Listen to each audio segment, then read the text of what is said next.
Good morning, welcome back to my channel. কেমন আছো তোমরা? আশা করছি ভালো আছো, সুস্থ আছো।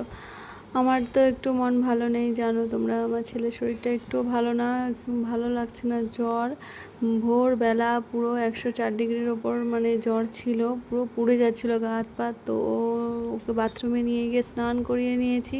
তো আবার 10 মিনিট পর আবার এরকম জ্বর, তো আবার একবার স্নান করে নিয়েছি। তো ডক্টর বলেছিল যে টেম্পারেচার বেশি হলে স্নান করিয়ে দেবে, মাথা টাথা ধোয়ানোর দরকার নেই। তো ছোট মানুষ, কী অবস্থা, মানে ভালো লাগছে না। এরকম জ্বর ওর কখনো হয়নি, কিন্তু এইরকম প্রথমবার হয়েছে, তো একটুও ভালো লাগছে না। তো দেখো, ডক্টর দেখিয়ে এতগুলো ওষুধ নিয়ে এসেছি। আর এটা হচ্ছে গ্যাসের ওষুধ, তারপরে কাশির ওষুধ, কত ওষুধ দিয়েছে। আর ওকে তো ওষুধ খাওয়াতেই পারি না, ওষুধ খাওয়াতে গেলেই চিৎকার করে, মুখ চোখ চেপে ধরে ওকে ওষুধ খাওয়াতে হয়। আর আমি চাই না ওকে কষ্ট দিতে, ওর ইচ্ছার বিরুদ্ধে কিছু করলে ও আরও বেশি রেগে যায়। তো কী করবো, ওষুধ না খেলে তো জ্বরটা তো সারবে না, তাই না বলো? তো তার মধ্যেই মানে সারা রাত তো প্রায় ঘুমই হয়নি, সারা রাত জ্বর ছিল। ভোরবেলা তো আরও ওরকম হলো, তো স্নান করে দিয়েছি। তো ভাবলাম সকালে উঠেছি যেকালে, তাহলে রান্নাটা করে নিই। তো ডাল সিদ্ধ আর ভাত করব, কারণ ভাল লাগছে না। আর এই যে কাঁঠাল, ইভানের পিসির বাড়ি থেকে নিয়ে এসেছিলো ওর পাপা, তো কাঁঠালটা রেখেছি, এখন খাবো কখন সেটা সময় নেই। আর এই ভাত আর দুধ বসিয়ে দিয়েছি, যদি ওঠে তো দুধ কর্নফ্লেক্স দেবো ঘুম থেকে উঠলে, কারণ ভোরবেলা ঘুমিয়েছে, মানে স্নান করানোর পরে তারপরে ঘুমিয়েছে আর কি। যাই হোক, আমি এই যে গ্যাসের ওষুধ নিয়ে আসলাম। আমার তো প্রতিদিনই ওষুধ চলছে, আর সকাল থেকে শুরু হয় আর রাত পর্যন্ত ওষুধ মানে কন্টিনিউ করতে হয় আর কি। যাই হোক, কী আর করব, আমারও ট্রিটমেন্ট চলছে, মানে ওষুধ চলছে। আর ওষুধ ছাড়া মানে আমি চলতেই পারছি না এখন, এরকম একটা ব্যাপার। তার মধ্যে আবার ছেলের এই অবস্থা, টেনশন করব না, টেনশন তো অটোমেটিকলি চলে আসে, তাই না বলো? আমি তো মা, চিন্তা হয় না যে ছোট্ট মানুষ যে এত চটপটে, আর সে এরকম বিছানায় শুয়ে রয়েছে, বিছানা থেকে উঠছে না, জ্বরে ভুগছে ছেলেটা আমার, এমনি কিছু খেতে চায় না, তারপরে আবার জ্বরে ওর মুখে কিছুই ভালো লাগছে না, কিছুই খেতে চাইছে না। তো তারপরেও দুধ আর চকিস নিয়ে আসলাম, যদি খায় তো সেই জন্য, কারণ কিচ্ছু খায়নি, পেটে কিছুই নেই, ফাঁকা। তো কী করব, ওকে উঠতে বলছি, ওঠে না, এই যে মুড়ি দিয়ে ঘুমাচ্ছে। আমি, বাবা ওঠো ওঠো ওঠো, উঠছে না। তো ওর বাবাও ভোরবেলা ঘুমিয়েছে, ওর বাবাও উঠতে একটু দেরি করেছে, দেখো ওঠে না। মুড়ি দিয়ে ঘুমাবে, আমরা ছোট মানুষ, মানে আমরা বড় মানুষ মুড়ি দিয়ে ঘুমাতে ভয় লাগে, কিন্তু ও মুড়ি দিয়ে ঘুমাবে এইরকম। মুড়ি খুলতে বলছে, মুড়ি খোলে না। তো বললাম যে দুধ চকলেট নিয়ে এসেছি, ওঠো ওঠো। তো তারপরে অনেক পরে আর কি উঠলো। তো সকালবেলা তো দুধ খেতে হয়, ওকে তো দুধ খাওয়াতে পারি না, জোর করে খাওয়াতে গেলে এরকম মুখ দিয়ে বের করে দেয়, মানে কোনো খাবার খাওয়াতে পারি না, কোনো জামা কাপড় পরাতে পারি না, মানে ওর ইচ্ছার বিরুদ্ধে কিচ্ছু করা যাবে না। ও আবার জামা পছন্দ করে দেবে, যেটা পরবে সেটাই ও পরবে আর কি। যাই হোক, ওকে দুধ কর্নফ্লেক্স দিলাম, আর আমি আর ইভানের পাপা ওটস নিলাম, আর ওর প্রিয় যে ক্যান্ডি সেটাও দিলাম, কিন্তু সেটাও খাচ্ছে না, মানে জ্বরে ওর একটু ভাল লাগছে না কিছু খেতে।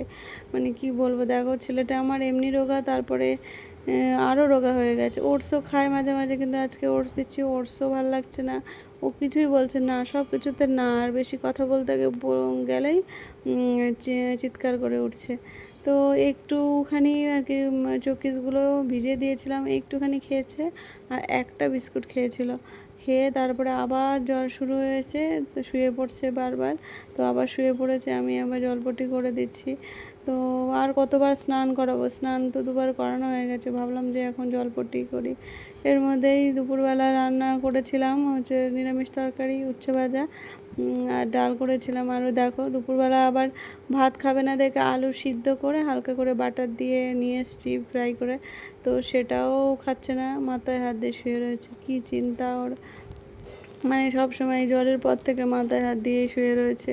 মানে ওর অবস্থা দেখে একটু ভাল লাগে না, মন তো মানে অশান্তিতে ভর্তি, একটু একটু ভাল লাগছে না।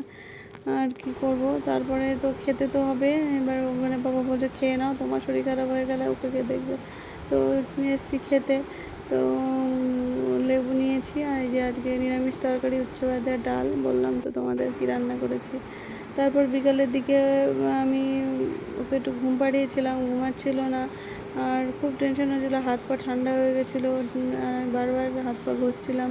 এবারে বাবাকে বললাম যে এরকম কেন হচ্ছে, হাসপাতালে ভর্তি হতে হয় কি না। তো দেখো মুড়ি দিয়ে দিয়ে ঘুমাচ্ছে, মুড়ি প্যাক করেছিলাম। চিৎকার করছো কেন? বাড়ি থেকে চলে যাব? আমার বাড়ি থেকে চলে যেতে বলছে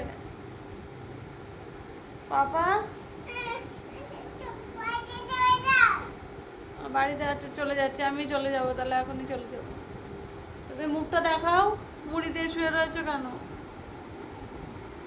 পাপা? আর চলে যাবো, এক্ষুনি চলে যাবো, বাড়ি থেকে চলে যাবো।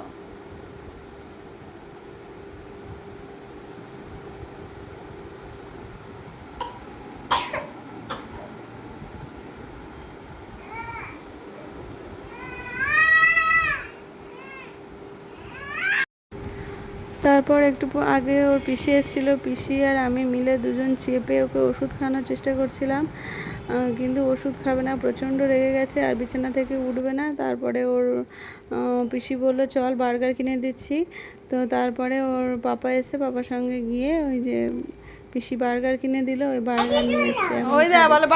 কিন্তু সত্যি কথা বলতে ও বার্গার একটাও খায়নি, ওর প্রিয় জিনিস বার্গার আর কাজু বরফি ওর পিসি কিনে পাঠিয়েছে, কিন্তু এক পিসও খায়নি, কারণ জানি না ওর এত প্রিয় জিনিস সেটা ও মানে দেখেছে, দেখে একটু শুকলো, শুকে আর খেলো না, জানি না কেন এমন করলো, কারণ ওর খাওয়ার ইচ্ছে আছে কিন্তু খেতে পাচ্ছে না।